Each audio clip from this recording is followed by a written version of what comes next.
Hey everybody, Angry Canadian here. So listen, I had been watching this National Citizens Inquiry, um, you know, whenever it was on 6 months ago or whatever. I watched a bunch of that stuff and it was really good, and some of the speakers that they had on and the real information that they had was phenomenal. I mean, journalists, Toronto Star, Toronto Sun, all this kind of crap. And so I was watching it because it was really interesting. There was some good meat and potatoes that were coming out of that. And then I kind of lost track somehow, somewhere when YouTube took my channel down, assholes. It kind of took the wind out of my sails. I had 250,000 views and 1,600 subscribers in 90 days. And I said something that YouTube claimed went against the WHO's policy on COVID or some bullshit. And I was like, what the fuck does the WHO have to do with YouTube? And then I find out, well, YouTube, which is Google is Larry Page. Larry Page is a big WEF supporter. He loves Klaus Schwab. Oh, he loves Schwabi. Anyway, and so I just stumbled upon this here. This is really fucked up shit.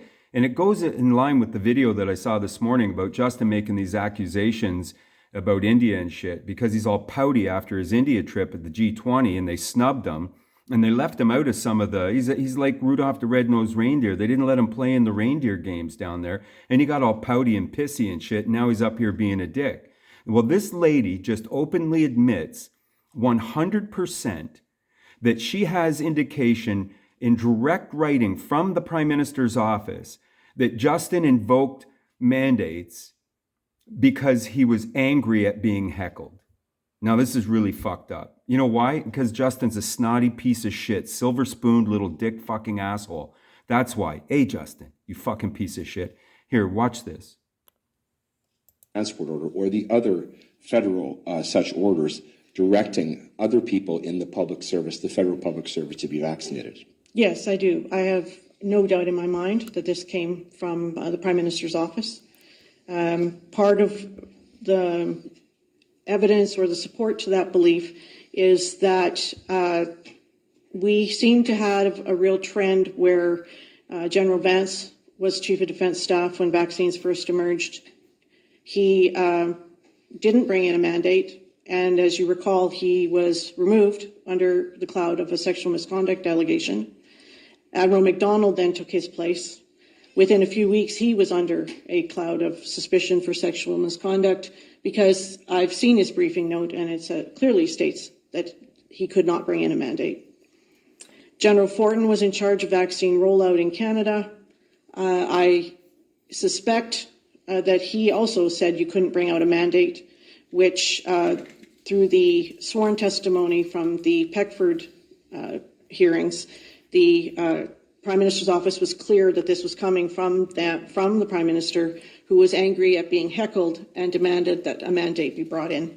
That's sworn testimony from his office. Mm-hmm.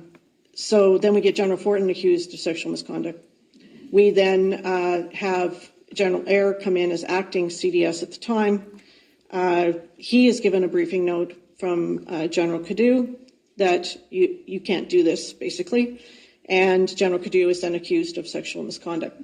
There's a real pattern there. And then he brings in the vaccine mandate. He goes from being acting Chief of Defence Staff to full Chief of Defence Staff and gets a promotion that I see as a reward for being obedient to higher powers. You see that shit? Fucking right. Justin's just a poisoned piece of shit.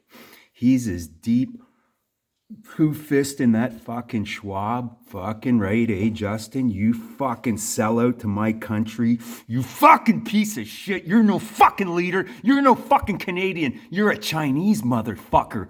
Justin, you fucking piece of shit. You sellout fucking piece of shit. You're gonna get yours, bitch. You're gonna fucking get yours.